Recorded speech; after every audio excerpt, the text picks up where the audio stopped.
Positivism Hindi channel प्रेक्षकों को स्वागत। विश्वविख्यात नास्तिक श्री गौरा जी से लिखी हुई जिंदगी के सबक नामक पुस्तक से गौरा जी के प्रत्यक्ष अनुभवों के बारे में जान रहे हैं ना।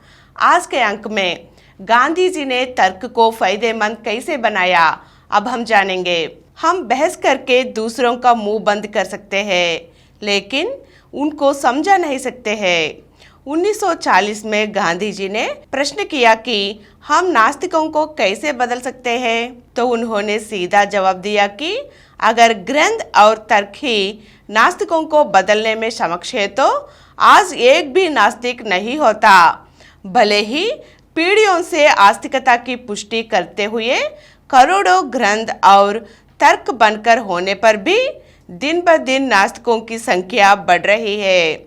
इसका कारण तर्क कम होना नहीं है, बल्कि आस्तिकों का आचरण आकर्षक रीति में ना होना ही नास्तिकों की बढ़ने का कारण है। इसलिए गांधी जी ने बताया कि नास्तिकों को बदलने का तरीका केवल आस्तिकों का आचरण ही है, आस्तिक तर्क नहीं है।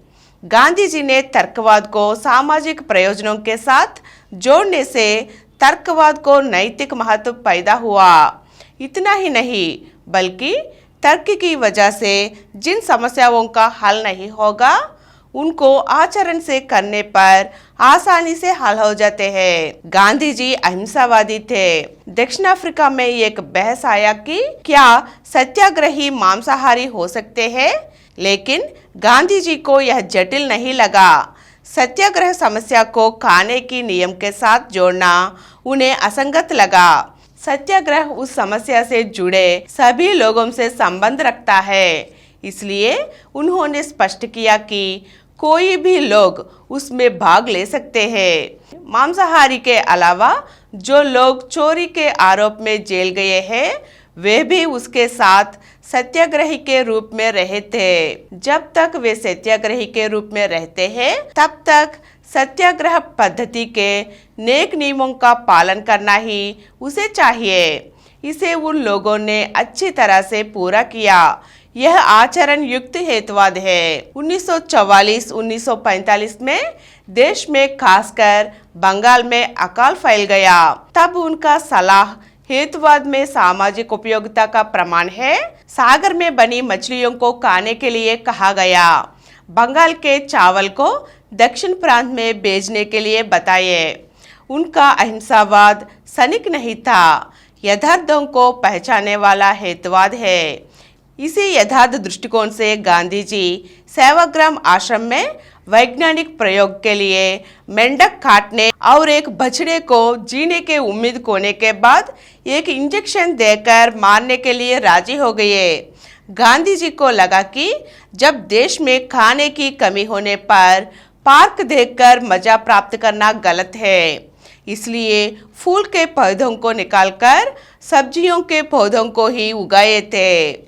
ये सभी खोखले तर्कों के बजाय उपयोगितावादी दृष्टिकोण के सबूत है।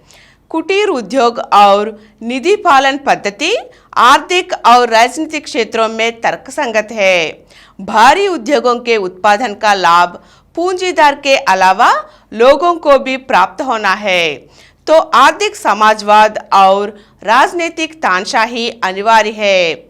लेकिन इन दोनों के कारण व्यक्तिगत स्वतंत्रता में विहन पड़ जाती है। व्यक्तिगत स्वतंत्रता को पाने के लिए केंद्रीकृत भारी उद्योगों के अलावा कुटीर उद्योग अमीरी तत्व के बदले में दृष्टि पहरेदार जरूर है। आज की सामाजिक स्थिति में कुटीर उद्योग और दृष्टि संतुष्टि नहीं हो सकती है। इसलिए गांधी जी ने स्वराज की कमाई के लिए लड़ाई लड़ी, जो वयस्क मताधिकार के साथ बनी थी।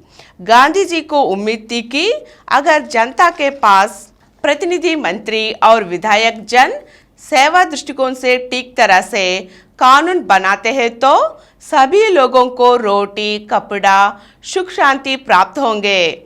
हमारे संविधान के अनुच्छेद 40 के अनुसार यदि ग्राम स्वराज बनती है तो गांधी जी की महत्वाकांक्षाएं पूरी होंगी। आज के अंक में गांधी जी के हेतुवाद के बारे में कुछ अंशों को जान चुके हैं ना। अगले अंक में फिर मिलेंगे। धन्यवाद।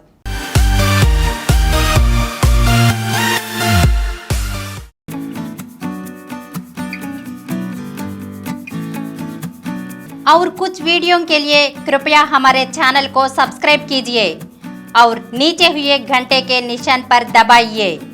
Please download Samaram multi-channel app and watch your favorite channels from your mobile. App available on Google Play Store and subscribe to the channels.